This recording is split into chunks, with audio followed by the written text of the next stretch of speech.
नमस्कार दोस्तों, आप सभी का स्टॉक इजी में स्वागत है। दोस्तों आज हम बात करने वाले हैं गेबीएन टेक्नोलॉजी इंडिया लिमिटेड आईपीओ के बारे में, जो कि 6 जनवरी 2026 के दिन ओपन होने वाला है। सबसे पहले हम इस आईपीओ के बिजनेस मॉडल के बारे में बात करेंगे, फिर ग्रोथ ड्राइवर्स के बारे में बात करेंगे और लास्ट में हम इसके रिस्क के बारे में बात करेंगे कि ऐसे कौन से रिस्क है जो कंपनी की कैश फ्लो को हिट कर सकते हैं। चलिए सबसे पहले हम देखते हैं बिजनेस मॉडल को। ये जो कंपनी है ये पहाड़ों को गिरने से रोकती है, रिवर्स को कंट्रोल में रखती है और हाईवेज और रेलवेज को सेफ्टी देती है। यानी कि ये कंपनी जो है ये रॉकफॉल प्रोटेक्शन नेटिंग और जियो सिंथेटिक मैन्युफैक्चर करती है, जिससे ये सारी चीजों को ये प्रोटेक्शन दे सके। अब हम बात करते हैं कंपनी के ग्रोथ ड्राइवर्स के बारे में कि फ्यूचर में कौन कौन सी चीजें ऐसी हैं जो कंपनी को ग्रो करने में हेल्प कर सकती हैं। तो सबसे बड़ी चीज यहाँ पे आती है इंफ्रास्ट्रक्चर, कि इंफ्रास्ट्रक्चर में इस समय बूम है, क्योंकि गवर्नमेंट का जो फोकस एरिया है वो इंफ्रास्ट्रक्चर है। हर इस समय गवर्नमेंट हर जगह रोड्स, यहाँ तक कि ब्रिज, रेलवेज, इन सारी चीजों पे उनका यहाँ पे फोकस है।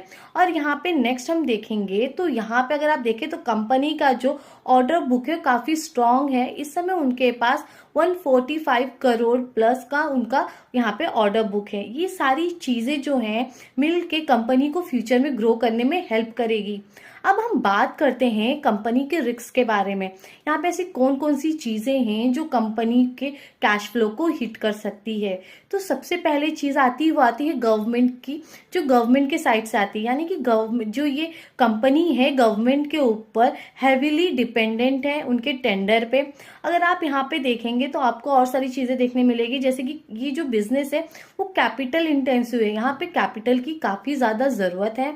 और यहाँ पे अगर आप देखें तो यहाँ ये जो एरिया है, ये जो बिजनेस सेक्टर है, ये लो रिस्क बैरियर है और यहाँ पे लोग आसानी से एंट्री उनको इस बिजनेस में मिल सकती है। तो यहाँ पे हाई कंपटीशन बढ़ सकता है। तो ये जो सारी चीजें हैं ये काफी बड़े रिस्क है। फ्यूचर में आपको रिस्क देखने को मिल सकता है। अगर ऐसा कुछ होता है तो कंपनी को रिस्क फेस करना होगा और हो सकता है ये सारे रिस्क उनके कैश फ्लो को यहाँ पे हिट कर सकती है। अगर आप ये सारी चीजों को डिटेल में एनालाइज करना चाहते हैं, रीड करना चाहते हैं, समझना चाहते हैं, तो इसका रिसर्च रिपोर्ट हमारे वेबसाइट stockeasy.com पर मौजूद है। वहां जाके आप इसको डिटेल में एनालाइज कर सकते हैं। तो दोस्तों आज के लिए हम यहीं रुकते हैं। अगर ये वीडियो आपको यूजफुल लगा है तो लाइक, कमेंट, सब्सक्राइब जरूर करें।